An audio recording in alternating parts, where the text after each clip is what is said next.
Bonjour, Monsieur Durand, et bienvenue dans notre présentation du plan d'évaluation.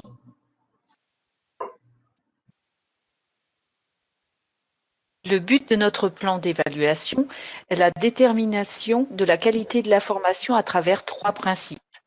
1. La valorisation de la qualité de la formation grâce aux indices de satisfaction. 2. Le constat de l'acquisition des connaissances et des compétences. 3. L'impact de la formation sur les compétences. Votre enjeu commercial est de faire décoller votre chiffre d'affaires en augmentant votre taux de remplissage. Afin de mesurer cet impact, nous nous appuierons sur des données qualitatives et quantitatives. Nous proposons de travailler avec le modèle des 4 niveaux de Kirkpatrick.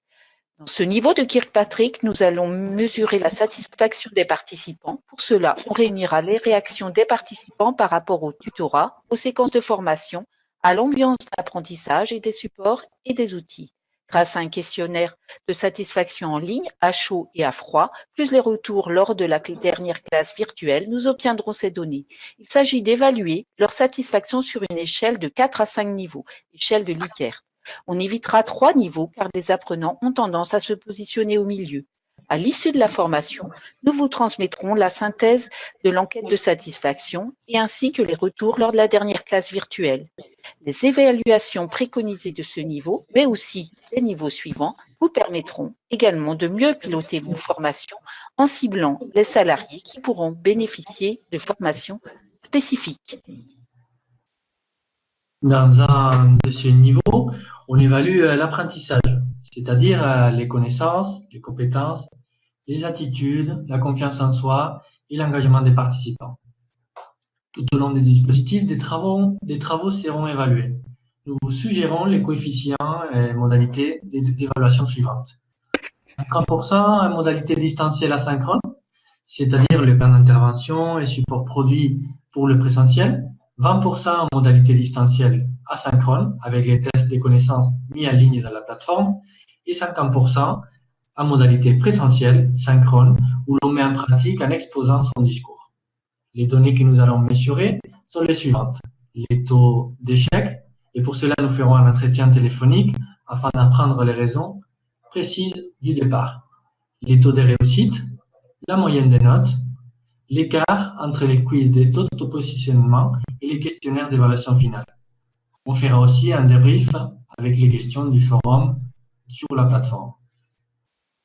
L'évaluation du transfert consiste, elle, à mesurer les degrés et la nature des changements des comportements et des performances des participants. Nous pourrons ainsi mesurer l'efficacité du dispositif de formation en étudiant les transferts des acquis pédagogiques en situation de travail. Nous vous proposons les outils d'évaluation suivants. Une grille d'observation et un entretien téléphonique en tenant en compte la motivation, l'ambiance de travail et les sentiments de récompense après ces changements.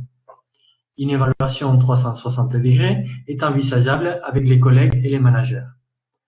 Lors des entretiens professionnels, les managers devront aborder les transferts de cette formation dans les formulaires de l'entreprise. Les résultats de ces évaluations seront communiqués aux managers, mais également aux apprenants de la formation.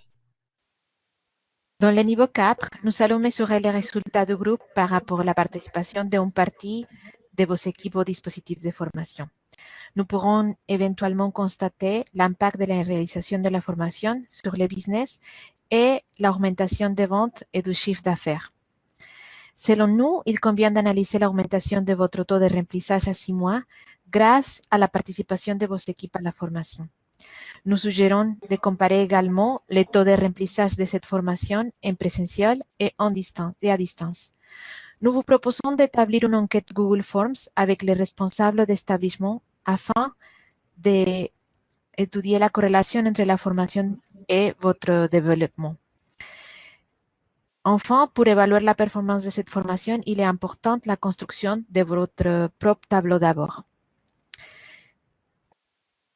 Les dispositifs et les plans d'évaluation seront une réussite si nous respectons le modèle de Kirkpatrick et les différentes phases du planning.